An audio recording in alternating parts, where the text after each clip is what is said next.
Assalamualaikum warahmatullahi wabarakatuh. Perkenalkan, nama saya Fiska Handayani. Nomor NPM saya 2510631120070. Saya dari kelas MPI 2B, Program Studi Manajemen Pendidikan Islam.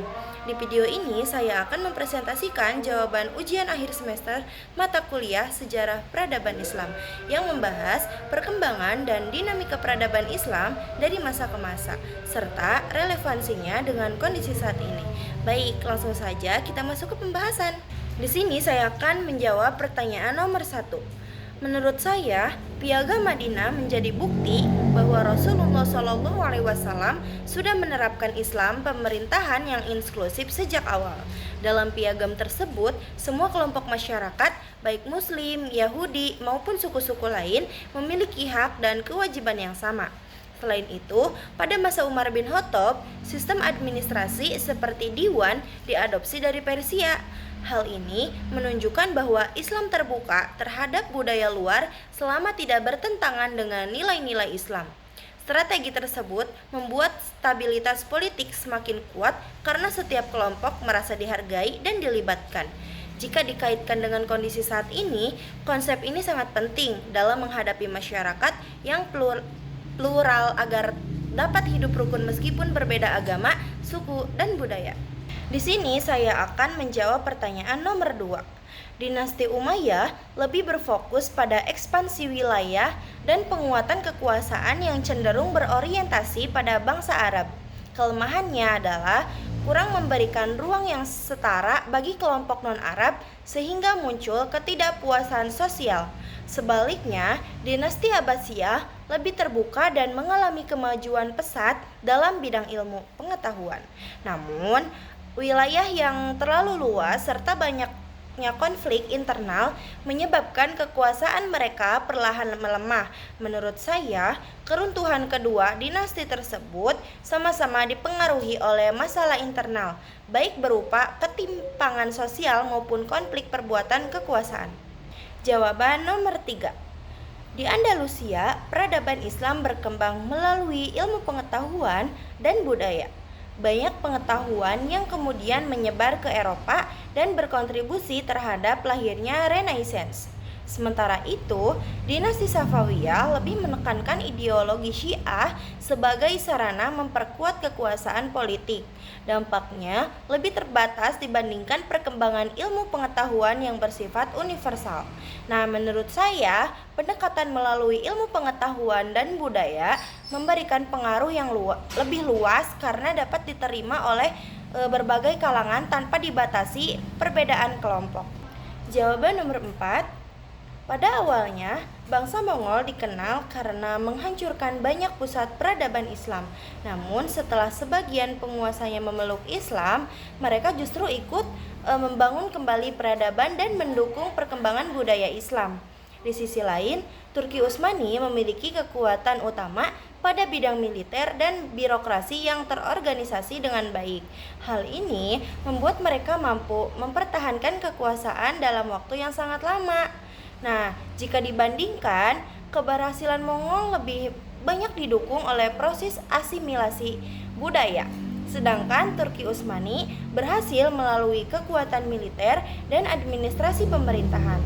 Keduanya menunjukkan cara yang berbeda dalam membangun peradaban.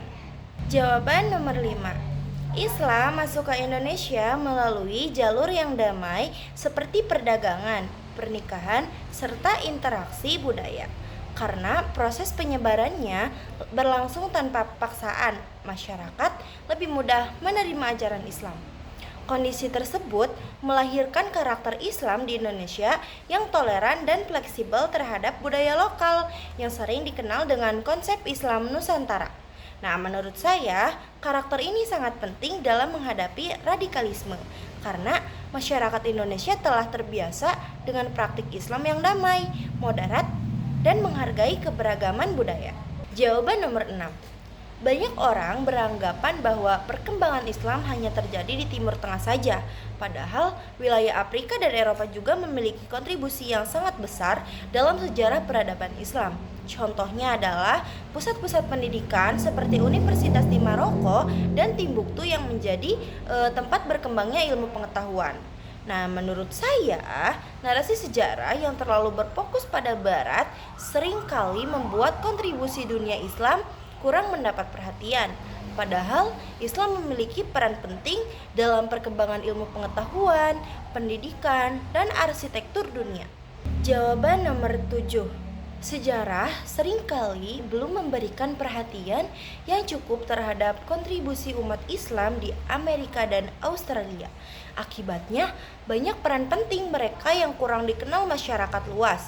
Sebagai contoh, terdapat bukti mengenai pelaut Makassar yang telah menjalin hubungan dengan Australia sebelum masa kolonial modern. Selain itu, ada beberapa teori yang menyebut kemungkinan kehadiran Muslim di Amerika sebelum kedatangan Columbus, meskipun masih menjadi perdebatan di kalangan sejarawan. Nah, menurut saya, penulisan sejarah yang lebih adil perlu dilakukan dengan menggunakan berbagai sumber dan sudut pandang, sehingga tidak hanya berpusat pada perspektif Barat. Jawaban nomor 8. Menurut Ibnu Khaldun, setiap peradaban memiliki siklus kehidupan mulai dari lahir, berkembang, mencapai puncak kejayaan, hingga mengalami kemunduran dan keruntuhan. Salah satu penyebab utama runtuhnya peradaban adalah hilangnya solidaritas sosial atau yang disebut asabiah. Ketika rasa persatuan melemah, kekuatan suatu masyarakat juga akan berkurang. Jika dikaitkan dengan kondisi saat ini, tantangan besar yang dihadapi adalah meningkatnya sikap individualis di era digital. Nah, oleh karena itu, menurut saya, faktor terpenting untuk menjaga keberlangsungan peradaban adalah mempertahankan persatuan, solidaritas sosial, dan nilai-nilai moral di tengah perkembangan teknologi yang semakin pesat. Sebagai penutup, dapat disimpulkan bahwa peradaban Islam berkembang karena keterbukaan ilmu pengetahuan dan solidaritas sosial yang kuat. Nilai-nilai tersebut masih sangat relevan untuk menghadapi tantangan di era modern saat ini. Demikian yang dapat saya sampaikan, kurang lebihnya mohon maaf apabila ada kekurangan. Wassalamualaikum warahmatullahi wabarakatuh.